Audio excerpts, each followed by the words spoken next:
My fiancée posted, "Last night of freedom before I'm stuck with him forever," during her bachelorette party. I commented, "Congratulations on your freedom." Then I posted our Ring doorbell footage from last Tuesday. Her mom called me furious within 30 minutes. I, 29 male, was scrolling Instagram Saturday night when I saw it. My fiancée Chloe, 27, posted a video from her bachelorette party with that caption. The wedding was supposed to be in 3 weeks. In the video, she's dancing on some guy, drink in hand, her maid of honor Brittany cheering her on. The comments from her friends were worse. "Get it all out of your system, girl. Poor Derek has no idea what he's missing." That's not the only guy she danced with tonight. I sat there for maybe 2 minutes, then I commented, "Congratulations on your freedom." Within seconds, my phone started blowing up. But I wasn't done. See, Tuesday night, Chloe told me she was staying at her sister's place because they were doing last-minute wedding prep. Cool, except our Ring doorbell caught her making out with someone in a Tesla at 11:43 p.m. The guy walked her to our door, grabbed her ass, and she giggled before sending him away. I posted the video on her bachelorette post with the caption, "Tuesday's preview of that freedom, I guess." Her mom Diane called within 30 minutes. "Derek, what the hell are you doing? Delete that right now." "Why? It's just our doorbell footage. You're humiliating her over one stupid mistake." "One? Check the timestamp, Diane. This was 4 days ago. The bachelorette party is just round 2. You're really gonna throw away 3 years over this? The wedding is in 3 weeks. We've paid deposits." Sounds like a Chloe problem. I hung up. The bridesmaid group chat started flooding my phone. Yeah, they accidentally left me in it months ago. Brittany, "OMG, someone get that video down now. Chloe's sister Emma, he's lost it. Someone call him." Random bridesmaid, "Wait, is that Josh's Tesla?" Josh, her just a friend from CrossFit. Chloe called 67 times. I didn't answer. Instead, I called the venue and canceled everything in my name. Messaged our photographer friend, who was doing it as a favor. Posted in our wedding Facebook group.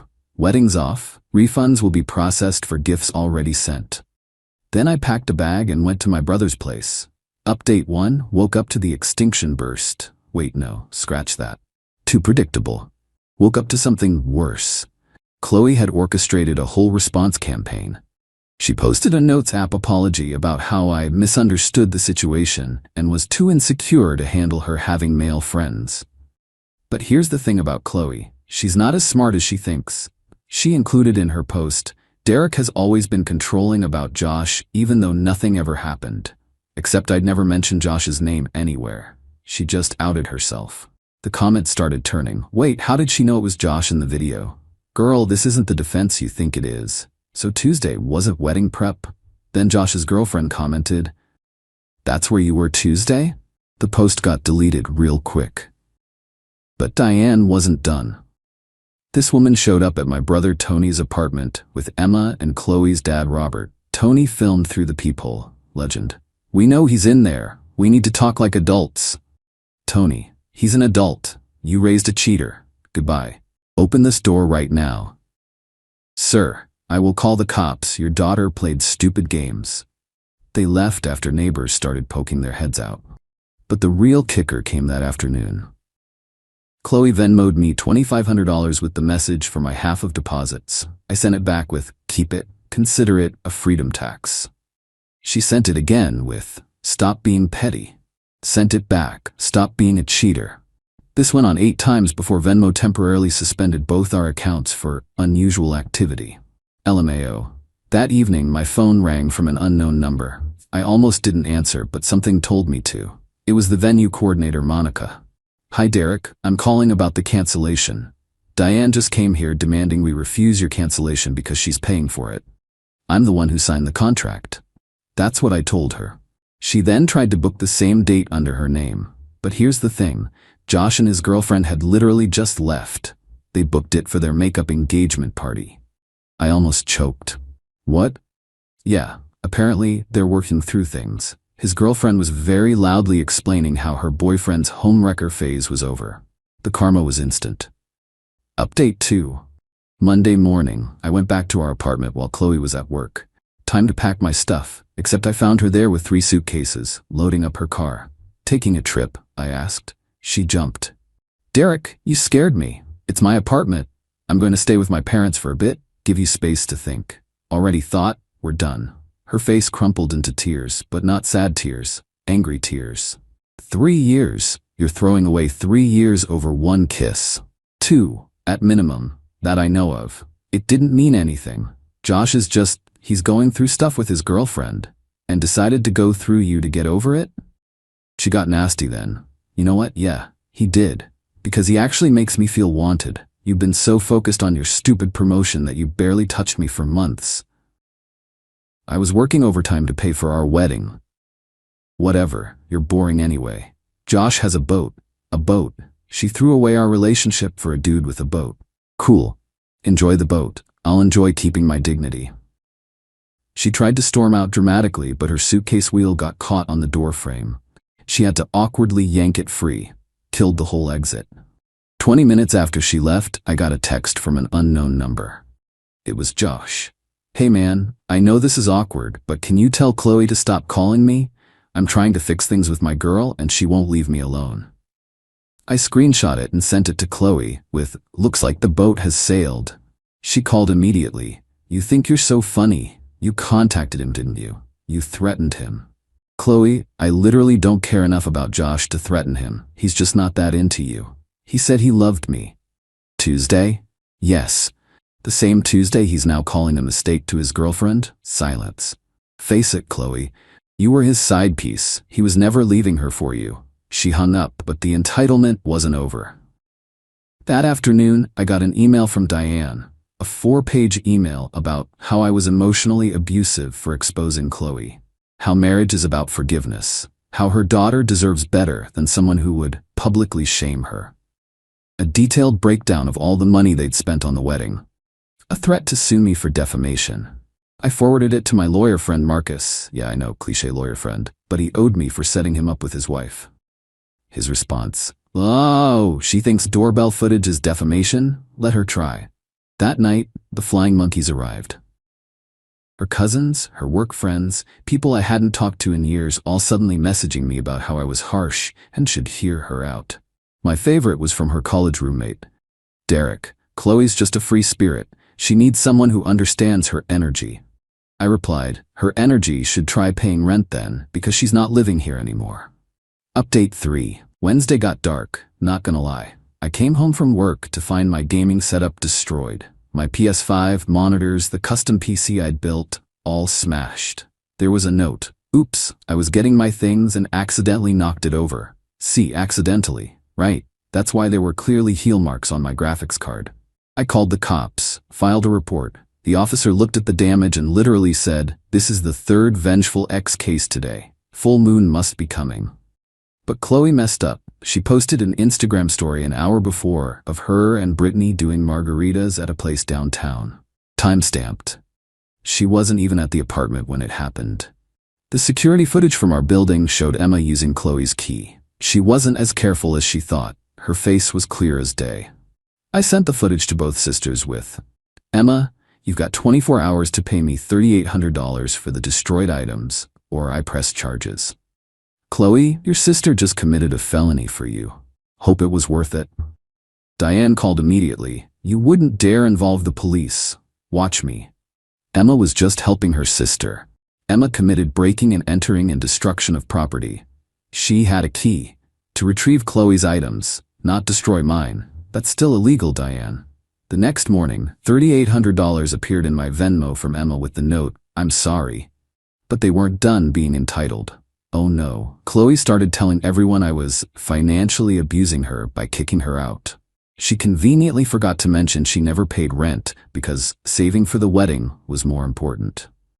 But my favorite part? Josh's girlfriend reached out to me. Hey, I know we don't know each other, but thank you for posting that video. I'd been suspicious for months, but Josh gaslit me into thinking I was crazy. We're done. P.S. Chloe's been texting him nonstop. He blocked her, and she created 5 different numbers to keep trying. Thought you should know what you dodged. Update 4. The wedding day arrived. What would have been our wedding day? I woke up to 47. Wait, no, I woke up to exactly 31 texts from Chloe. She'd sent them throughout the night. 2:47 a.m. I can't sleep. We were supposed to get married tomorrow. 3. I messed up, okay? Is that what you want to hear? Josh won't even talk to me. Your mom unfriended me on Facebook. This isn't how it was supposed to go. I hate you. I didn't mean that. Can we talk? Please? And about 20 more variations of the same. I didn't respond. Instead, I took the day off and went golfing with Tony and my dad. Posted a picture of us at the course with the caption, "Beautiful day for freedom." Petty? Maybe. Satisfying? Absolutely.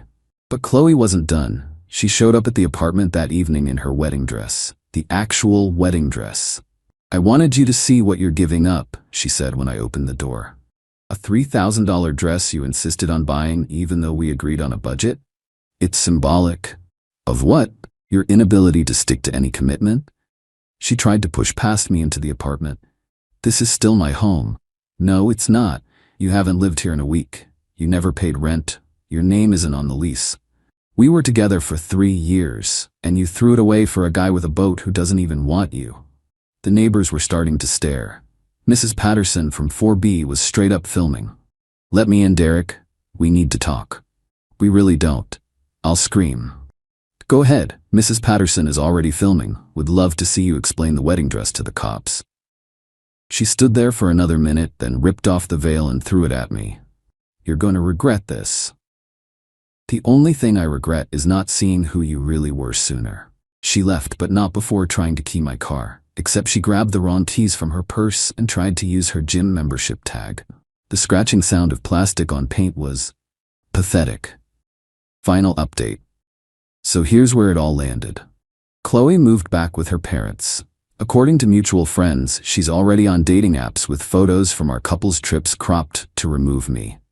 Josh and his girlfriend broke up, but plot twist. He's not interested in Chloe. He started dating some influencer he met at his gym. Chloe found out when he posted a story from the boat with the new girl. She commented, "That used to be our spot," and he blocked her.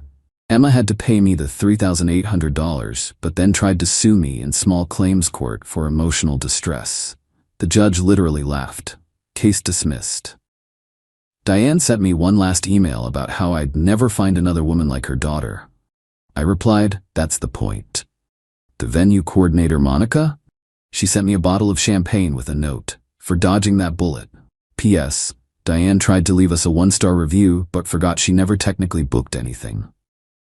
As for me, I'm doing pretty good. Kept the apartment, got a promotion at work. Turns out not having wedding stress improved my performance.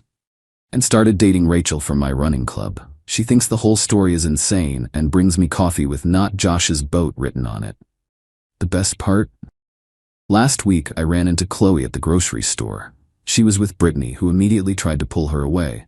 But Chloe stopped and said, "Derek, I just want you to know. I'm in therapy now." Good for you. My therapist says I have commitment issues and a problem with accountability. Sounds about right. She also says I should apologize, so I'm sorry for the Tesla thing. The Tesla thing? That's what you're apologizing for? What else would I apologize for? And that's when I knew I'd made the right choice. She literally didn't think destroying my property, lying for months, or humiliating me publicly warranted an apology. Just the Tesla thing. Cool, and walked away. She called after me. "That's it? Cool?" "Yeah, cool. Enjoy your freedom, Chloe." Haven't heard from her since. To everyone asking if I regret not trying to work it out, hell no. When someone shows you who they are, believe them. And when they show you on Ring doorbell footage in 1080p resolution, definitely believe them. Thanks for following this wild ride. I'm gonna go live my best non-boat life. Edit, stop asking for Chloe's Instagram. Let's not do that. Edit 2. For everyone saying this is fake because no one would show up in a wedding dress, you've clearly never dealt with a narcissist having an extinction burst. The dress was about making me feel guilty, not about logic. Edit 3. Josh's new influencer girlfriend found this post and DM'd me. LMAO, the boat, so that's fun.